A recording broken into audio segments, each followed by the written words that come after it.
जय हिंद बच्चों। Class 11 chapter 1 sets समुच्चय। वस्तुओं के सुपरिभाषित संग्रह को समुच्चय कहते हैं।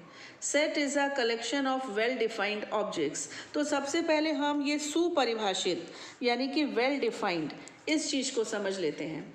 सुपरिभाषित वेल डिफाइंड मतलब बिल्कुल आपको मेरे बोलने से समझ में आ जाए कि मैं क्या बोलना चाहती। जैसे कि मैंने आपसे कहा कि आपकी क्लास में कितने स्टूडेंट्स हैं, आपको मालूम है मैं आपकी स्ट्रेंथ पूछ रही हूँ, आप बता देंगे 49, 39 जो भी आपकी क्लास की स्ट्रेंथ है। नाम पूछूंगी वो भी बता देंगे। बट अब अगर मैं आपसे ये पूछूं कि आपकी क्लास में कितने बच्चे हैं जो होशियार हैं, ये तो क्लियर नहीं है। होशियार इन व्हाट सेंस? मैथ्स में होशियार हैं, पढ़ने में होशियार हैं, लड़ने में होशियार है, किस में होशियार है? तो ये आपका वेल डिफाइंड नहीं रहा। क्लियर हो गया डिफरेंस? सुपरिभाषित यानी वेल डिफाइंड यानी बोलने से एकदम क्लियर होना चाहिए। ये जो सेट होते हैं इनको हम कैपिटल वर्डमाला इंग्लिश के कैपिटल लेटर से अल्फ़ाबेट से डिनोट करते हैं। जैसे कि ये मैंने लिखा set A, it is the set of all vowels of English alphabet, और इसको हम कर्ली ब्रैकेट में लिखते हैं। कई बच्चों को कर्ली ब्रैकेट बनाना नहीं आता। सबसे पहले आप सीधा एस बनाइए, एस, ये देखिए थोड़ा लंबा सा एस। उसके बाद इसी से चिपका कर उल्टा एस बना दीजिए। यहाँ पर पहले उल्टा बनाइए देन सीधा बना दीजिए, ये हो गया आपका कर्ली ब्रैकेट। और ऐसे ही आपको बनाना है, काम चलाऊ काम नहीं करना। बच्चे ऐसे बना देते हैं, ऐसे नहीं होता है, ऐसे ही बनाना है। एक सेट और ले लेते हैं, सेट ऑफ नेचुरल नंबर्स, प्राकृत संख्याओं का समुच्चय।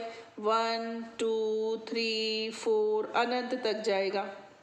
फ़र्क इनमें इन दोनों सेट्स में इतना है कि ये फाइनाइट सेट है और ये इनफाइनाइट सेट है, अनंत तक जा रहा है, बट है दोनों समुच्चय।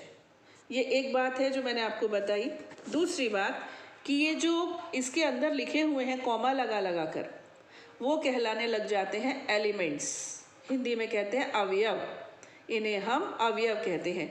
ए सेट में 5 अवयव हैं, बी सेट में अनंत एलिमेंट्स हैं, अनंत अवयव हैं।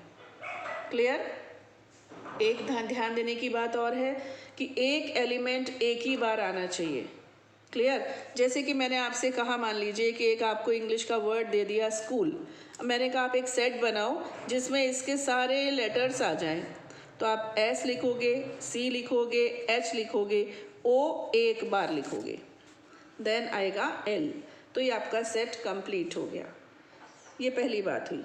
दूसरी बात, एक चीज़ ये होती है, जैसे कि मैंने आपसे पूछा ए का एलिमेंट है क्या? Small A capital A set में है? आपका जवाब है हाँ है।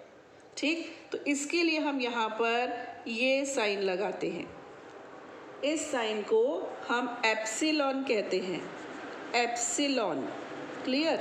और बोलते समय कहते हैं अवयव है, ए का अवयव है, A is the element of A. Clear? अभी मैं आपसे पूछूं क्या बी ए का अवयव है? आप देखो आपके ए सेट में बी दिख रहा है, आपको नहीं दिख रहा, तो आप लिखेंगे बी ए का अवयव नहीं है, B is not the element of A. Is it clear? सबको ये क्लियर हुआ? नाउ सेट को रिप्रेजेंट करने के 2 मेथड होते हैं। Method number 1, roster method. Roster method को कहते हैं सारणीबद्ध रूप, सारणीबद्ध रूप। समझ रहे हो? रोस्टर मेथड यानी कि सारणीबद्ध रूप। ये जो हमने लिखा ना अभी कॉमा लगा लगा कर, ये रोस्टर मेथड है, सारणीबद्ध रूप है कॉमा लगा कर। कई बार हमको नहीं लिखना, मन नहीं है हमारा, हमको उसको बांध के लिखना, शॉर्ट फॉर्म में लिखना है, तो उसको हम कहते हैं set builder form, set builder form. और हिंदी में कहते हैं समुच्चय निर्माण रूप। अब इन दोनों को आप बहुत अच्छे से समझ लीजिए। जैसे कि मैंने आपको बोलकर बोला कि आप एक सेट बनाइए इंग्लिश अल्फ़ाबेट के वॉवल्स का, आपने उसको ऐसे बना दिया तो ये आपका हो गया सारणीबद्ध रूप। अब इसी को मैं आपको सिखाऊंगी सेट बिल्डर फॉर्म में कैसे लिखते हैं। A is equal to X such that, ये सेमीकोलन बनाते हैं, इसको बोलते हैं सच दैट, यानी एक्स इस प्रकार है, क्लियर, एक्स इस प्रकार है, और फिर हम इसको यहाँ पर वर्ड्स में लिख देंगे, x is a vowel of English alphabet. ठीक है, यहाँ पर हम लिख देंगे x is a vowel of English alphabet. Hindi में लिखेंगे x इस प्रकार है कि x अंग्रेजी वर्णमाला का एक स्वर है, एक स्वर है। तो ये हो गई इसकी सेट बिल्डर फॉर्म। बहुत आसान है और अभी आपको बहुत सारे क्वेश्चंस इसमें आपको करने को मिलेंगे, तो वो मैं आपको समय समय पर बताऊंगी, और यही चीज़ें हैं जिनकी आपको बहुत अच्छे से प्रैक्टिस भी करनी है। तो सबसे पहले आते हैं एक्सरसाइज 1.1 का क्वेश्चन नंबर 1, जो मैं बुक में से देखकर ही आपको बताऊंगी। ये रहा हिंदी मीडियम। निम्नलिखित में से कौन से समुच्चय हैं? अपने उत्तर का औचित्य बताइए। इनमें से कुछ समुच्चय बनेंगे और कुछ नहीं बनेंगे। ऐसे ही इंग्लिश मीडियम में आप देख लीजिए, आप इनकी फ़ोटो क्लिक करके रख लें स्क्रीनशॉट लेकर, या बार बार वीडियो को रन करें, आपकी चॉइस है। ये मैंने आपको दे दिया। नाउ हिंदी से सीखते हैं। पहला, जे अक्षर से प्रारंभ होने वाले वर्ष के सभी महीनों का संग्रह। हाँ, ये तो सेट बनेगा। इसमें आएगा 1 जनवरी, जून और जुलाई, बन गया सेट। सेकंड, भारत के 10 सबसे अधिक प्रतिभाशाली लेखकों का संग्रह। ये क्लियर नहीं है, तो इसका समुच्चय नहीं बनेगा।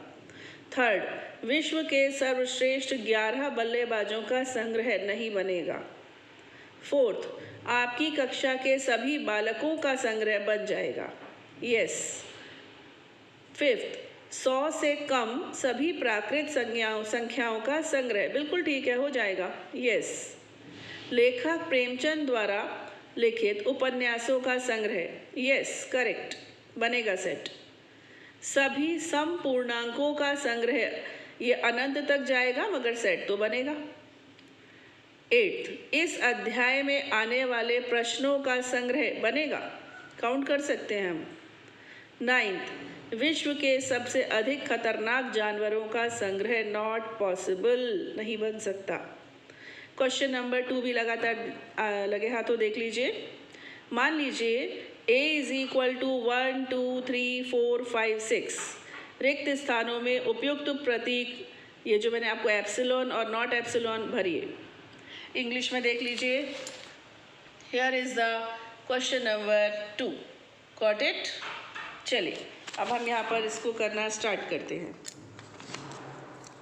क्या, आप बताइए मुझे, क्या 5 is the element of A? Is 5 the element of A? Yes, 5 है आपके सेट में।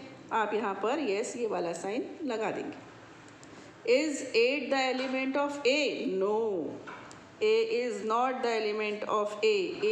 8 ए का अवयव नहीं है, 0 भी ए का अवयव नहीं है। देन 4, यस 4 है।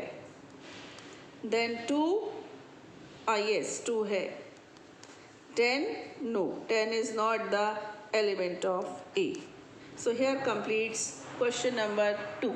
बच्चों क्लास 11th में आप मैथ्स ले रहे हैं, तो ये आप बहुत अच्छी अपनी प्रतिभा का परिचय इसमें देना चाहिए आपको। ये आपकी चॉइस से आपने सब्जेक्ट लिया है, इससे भागना नहीं है। और कहीं भी प्रॉब्लम हो, आई एम ऑलवेज देयर, आप मुझसे क्वेश्चंस पूछ सकते हैं। मैं छोटे छोटे वीडियोस अपलोड कर रही हूँ, जिससे कि आप भी ध्यानपूर्वक अपनी पूरी ऊर्जा इसमें गणित में लगा सकें और कहीं भी आपको कोई भी कन्फ्यूजन ना हो। जय हिंद।